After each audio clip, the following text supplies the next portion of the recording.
Arrête tout, ton cerveau te ment, tu as scrollé 3 heures hier, mais tu n'ouvres pas ce dossier depuis 2 semaines. Tu penses que c'est un manque de volonté? Faux. Tu es victime d'un piège biologique. Tu te dis, aujourd'hui je travaille, mais tu ouvres TikTok et tu restes scotché à ton écran pendant 1 heure. Ton cerveau n'est pas accro au plaisir, il est accro à l'anticipation du plaisir et à l'erreur de prédiction. C'est pourquoi tu scrolles indéfiniment, mais tu n'ouvres pas ce dossier. Ton cerveau est en faillite. Des neuroscientifiques de Genève et Harvard ont d'ailleurs découvert tes neurones sont stimulés par l'erreur de prédiction, pas la récompense. Si ton cerveau sait exactement ce qu'il reçoit, il s'ennuie, il coupe la dopamine. La dopamine, ce n'est pas le plaisir, c'est plutôt le désir. Elle est produite avant l'action. Mais tu peux pirater ce système. Je te montre les étapes scientifiques dans le reste de cette vidéo. Tu vas découvrir 5 hacks que les neurologues gardent secrets pour devenir accro à l'effort. Abonne-toi et commente dopamine. Si tu es concerné par le manque de motivation tout au long de ta journée, tu fais une erreur chaque jour sans le savoir. Et c'est la pire pour ta productivité. Tu te motives en scrollant avant de travailler, c'est un piège facile. Tu inondes ton cerveau de récompenses gratuites. Ensuite, le vrai travail paraît ennuyeux par comparaison. Tu n'es pas paresseux, tu es en crash dopaminergique. Ton cerveau fait le calcul, effort zéro égale récompense énorme. Le travail et l'effort perdent leur saveur car la récompense obtenue n'est pas immédiate. Ce n'est donc pas de la paresse, c'est simplement un fonctionnement neurologique. Une seule règle pour éviter ce contraste violent, ne jamais booster ta dopamine avant une tâche difficile. C'est le secret. Arrête de faire ça demain matin, sinon tu termineras ta journée avant même de la commencer. Commente crash si tu te reconnais là-dedans. Une étude majeure change tout ce qu'on sait sur la dopamine. C'est le contraire de ce que tu croyais. Les neuroscientifiques pensaient que la dopamine répondait à la récompense réelle. Mais les études réalisées à Genève et à Harvard ont permis de découvrir que c'est l'erreur de prédiction qui provoque la récompense. Et ça explique tout. Ton cerveau ne code pas la récompense. Il code l'erreur entre ce qu'il attendait et ce qu'il reçoit. S'il anticipe exactement, il s'ennuie. Pas de dopamine. Exemple, premier Nutella égale dopamine massive. Tu manges du Nutella pour la 1000e fois, plus rien ne se passe car il y a l'habituation et ton cerveau l'avait prédit. Pour devenir accro à l'effort, surprends ton cerveau. Crée de l'incertitude. C'est le secret. 2 molécules, 2 systèmes. Et tu les confonds depuis des années. Tout le monde pense que la dopamine est le plaisir, que tu dois aimer ce que tu fais. C'est un mythe qui te paralyse. Dopamine est le désir d'agir. Endorphine est le plaisir consommé. Ce n'est pas pareil. La dopamine te fait agir. Le plaisir arrive après. Tu peux avoir zéro envie de commencer, mais une fois en action, la dopamine se met en marche et tu rentres en flow. Le but, agir et te mettre en mouvement, c'est là que se trouve la vraie énergie. Ne cherche pas à aimer le travail, mais commence à travailler en te mettant en mouvement, en agissant. Regarde ce graphique, c'est ton cerveau en ce moment. Chaque fois que tu scrolles sur les réseaux, tu reçois une montagne de dopamine. Sucre, pic massif. Jeux vidéo, pic massif. Et puis il y a le travail. Le travail, c'est la ligne aplatie sur ce graphique. Et voici le piège. Ce n'est pas que le travail est ennuyeux, c'est que ton seuil de stimulation est devenu trop haut. Si tu satures tes récepteurs avec de la dopamine gratuite toute la journée, les tâches difficiles deviennent invisibles pour ton cerveau. Elles ne montent pas assez haut sur le graphique.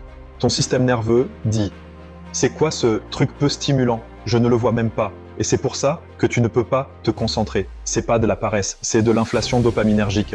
Ton cerveau s'est habitué à des pics énormes. Et maintenant, même les choses importantes dans ta vie et que tu dois absolument faire paraissent ennuyeuses à mourir. Si tu vois la notification, tu as perdu. Et c'est trop simple pour que quelqu'un te le dise. Tu penses que tu peux résister par la volonté. Mentalité de perdant. Ton cerveau est construit pour réagir, pas résister. La dopamine s'active juste en voyant le déclencheur. Pas besoin de cliquer, c'est trop tard.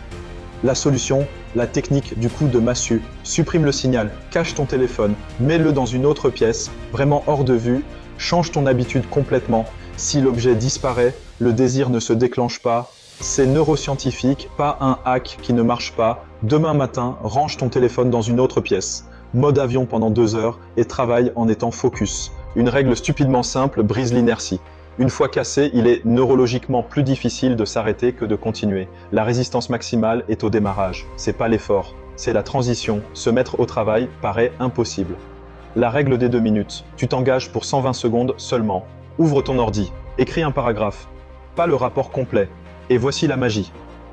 Une fois commencé, tu continues souvent. C'est l'inertie motrice. Neurologiquement plus difficile de s'arrêter que de continuer. Tu l'utilises à ton avantage. Demain, choisis ta tâche la plus ennuyeuse. Engage-toi pendant 2 minutes. Après, dis-moi ce qui s'est passé, une astuce simple que les psychologues utilisent depuis 2010. Elle fonctionne si bien que tu vas te demander pourquoi personne ne te l'a dit. Ton cerveau déteste la friction. Une récompense gratuite, tu la prends. Une corvée solo, tu la repousses. C'est le Temptation Bundling de James Clear. La règle, tu n'écoutes ton podcast que si tu fais le ménage. Tu ne bois ton meilleur café que si tu écris. Tu associes corvée plus récompense immédiate. Ton cerveau crée un rituel pavlovien. Après quelques fois, voir la corvée libère déjà la dopamine. C'est plus facile de commencer. Maintenant, identifie ta récompense préférée et associe-la à une corvée. Est-ce que je peux le faire en moins de 4 minutes? Voilà la question que tu dois te poser, parce que ton cerveau adore l'incertitude. Le circuit VTA, c'est la partie de ton cerveau qui libère la dopamine. Il réagit beaucoup plus fort quand le résultat est incertain.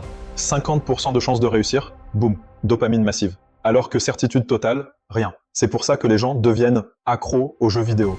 Pas parce qu'ils aiment gagner, parce qu'ils ne savent pas s'ils vont gagner. Voici un hack. Transforme ta corvée en jeu à résultat incertain. Au lieu de te dire « je dois faire l'administratif », tu te dis « est-ce que je peux finir ça en 3 minutes ?» L'incertitude du résultat force la libération de dopamine. Ton cerveau reste concentré. Il anticipe. Il se demande « est-ce que je vais arriver à le faire ?» Il existe un niveau beaucoup plus profond que la discipline. Une fois activé, tu ne peux plus échouer. Tu dis « j'essaie de courir », mais essayer est déjà une excuse. Ton cerveau sait que c'est temporaire. Le changement profond, ce n'est pas ce que tu fais, c'est qui tu es. Ton cerveau déteste la contradiction. Si tu te dis « je suis quelqu'un qui finit ce qu'il commence », mais tu abandonnes, tu te sens nul. Ton cerveau aligne tes actes à cette identité. Au lieu de « j'essaye de courir », dis « je suis un coureur ». Chaque action difficile devient une preuve et un trait permanent de ta personnalité, pas simplement une habitude. Choisis une identité maintenant. Dis-la à haute voix. Commente-la en la décrivant en long, en large et en travers. Ressens que ton cerveau s'aligne déjà sur cette nouvelle réalité. Ton cerveau a besoin de fermer la boucle, et c'est l'élément que tout le monde oublie.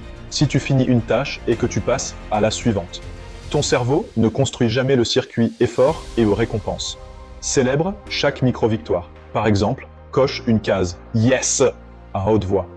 Fais le signe V de la victoire. Cette célébration libère de la dopamine qui renforce le circuit neuronal. C'est la loi de l'effet. Action plus satisfaction égale répétition. Ton cerveau apprend que effort égale dopamine. La prochaine fois, il anticipera cette récompense. C'est ainsi que tu passes de « je dois » à « je veux ». Voilà, tu viens de découvrir les 3 principes fondamentaux. Réinitialiser votre seuil de tolérance. Moins de bruit, pas de réseau le matin, pas de notification, réduis l'hyperstimulation, laisse ton cerveau retomber à la baseline, initier le mouvement par des micro-actions, la règle des 2 minutes. Tu ne dois pas terminer, tu dois juste commencer. 2 minutes, c'est assez pour briser l'inertie et ensuite, et c'est crucial, récompenser l'effort, pas le résultat.